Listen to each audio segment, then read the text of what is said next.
Bonjour Michel. Bonjour. Bienvenue ma chère Michel. 91 ans donc. Hein. 91 ans, oui. Vous avez une sacrée voix, vous m'avez l'air d'avoir la forme. Est-ce que vous voulez sortir ou rester chez vous pour vous protéger? Bon, alors écoutez, d'abord, il faut que je vous dise que de profession, j'étais kinésithérapeute, hein, D'accord. que j'ai exercé pendant près de 40 ans à mon cabinet et comme responsable d'un service de rééducation dans un établissement qui s'occupait d'affaires moteurs cérébraux. Et qu'en plus, en tant que libéral, j'allais souvent soigner des personnes dans les EHPAD quand ils n'avaient pas de kinésithérapeute attitré. D'accord. Donc, je connais assez bien le problème. Hein. Alors, il y a deux problèmes pour les personnes âgées. Vous d'abord, on met de côté les EHPAD. C'est quelque chose de tout à fait particulier. Hein. Les EHPAD, ce sont des personnes qui, de gré ou force, sont dans les EHPAD parce qu'ils ne peuvent plus s'assumer. Hein. Il y a beaucoup plus de personnes âgées qui sont chez elles, hein, et qui ont choisi de rester chez elles et qui font le maximum pour rester chez elles. Et pour ça, elles ont deux problèmes. Le premier problème, c'est le corps qui s'use. Et la chose primordiale pour vivre normalement chez soi, c'est la marche. Exactement. Tant que la marche va, le corps va beaucoup mieux. Si vous ne marchez plus, les organes non plus ne marchent pas. Hein, par exemple, le cœur, hein, les intestins, l'estomac. Hein. La marche est essentielle pour qu'une personne âgée puisse vivre aussi bien que possible en fonction de son âge. Bon. Or, la marche, ça ne se fait pas dans un appartement. Dans un appartement, vous trottinez, vous ne marchez pas. Hein. Moi, je sors tous les jours, je fais le tour du pâté de maison. C'est pas suffisant non plus. Mais je m'arrange, si vous voulez, pour avoir un parcours avec une petite côte, une petite descente, et puis des marches, hein, de manière à m'entretenir. Il faut absolument que les personnes âgées marchent. Or, si vous les confinez, elles ne marchent de moins en moins. Alors, pardon, donc, mais justement, il y a un autre venez... risque qui se développe.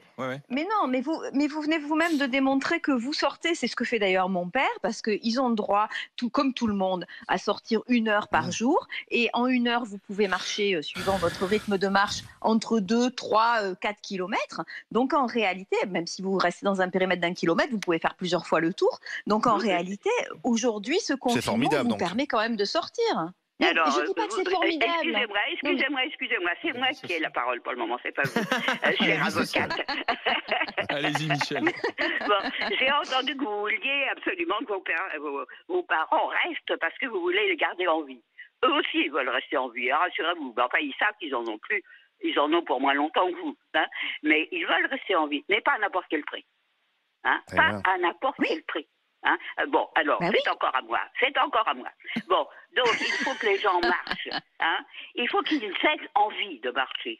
Et si vous les laissez confinés trop longtemps, je peux vous assurer qu'ils auront de moins en moins envie de marcher parce que les personnes âgées qui sont chez elles, vous avez parlé du club de bridge de votre père ou je ne sais pas quoi de votre père, effectivement, nous avons tous des occupations, ou enfin une grande partie. C'est d'ailleurs nous qui faisons le bénévolat en France. La vie sociale. Absolument. Moi, avant le confinement, je donnais des cours d'informatique, par exemple. Hein. Toutes les semaines, j'allais suivre des conférences dans Paris. Mais Michel, justement, parce que... génial, Michel.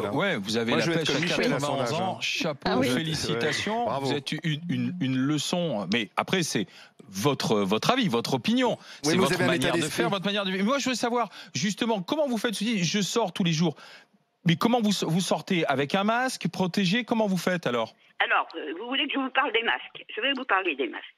Des masques, vous en trouvez comme vous voulez. Vous allez sur Internet, vous allez en trouver. Hein. Pas très cher. Seulement, ils ne valent pas grand-chose, hein, ces masques. Hein. Mais enfin, vous avez des masques. Le principal, c'est vous avez un masque sur la bouche, sur le nez. Hein. D'ailleurs, je remarque que très souvent à la télé, on voit des gens avec des masques et le masque est sous le nez. Alors, c'est pas la peine de le porter, hein, je vous le dis tout de suite. Hein. Oui, c'est vrai. Oui.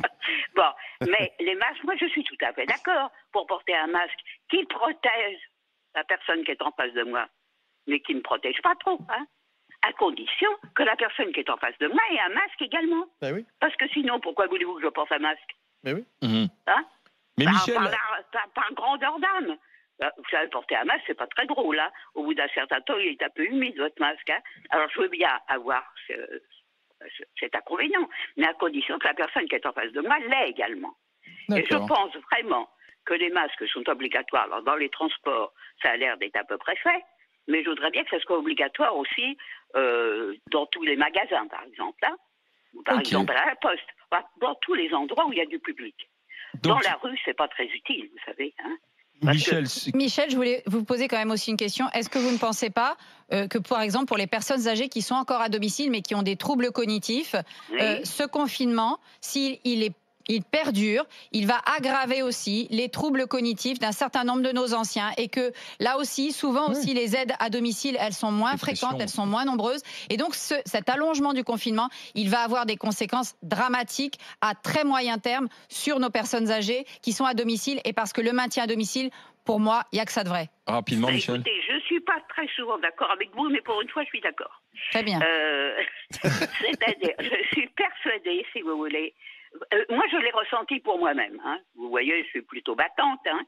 Mais lundi soir, après notre président de la République, j'étais vraiment mal. Alors, chez moi, il n'y a pas le stress, c'est plutôt de la colère. Hein. J'étais furieuse. Hein. J'étais furieuse parce que je me suis dit, oui, confiné, mais pour combien de temps? Effectivement. Hein. Si la personne âgée se trouve absolument confinée longtemps, sans avoir de date de déconfinement. Vous voyez, moi, je veux bien comprendre qu'on doit sortir du déconfinement par vague. Je suis très responsable là-dessus. Hein. Bien sûr qu'on va sortir par vague.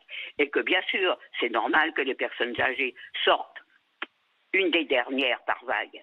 Mais il faut qu'on sache à l'avance combien de temps. 15 jours, un mois, on est d'accord. Oui, et puis à côté de ça, il faut aussi qu'on ait toute la logistique nécessaire, ma chère Michel. C'est-à-dire qu'il faut qu'il y ait les masques, ou tout du moins qu'on puisse aller en acheter. Il faut qu'on ait aussi des tests pour une partie de la population.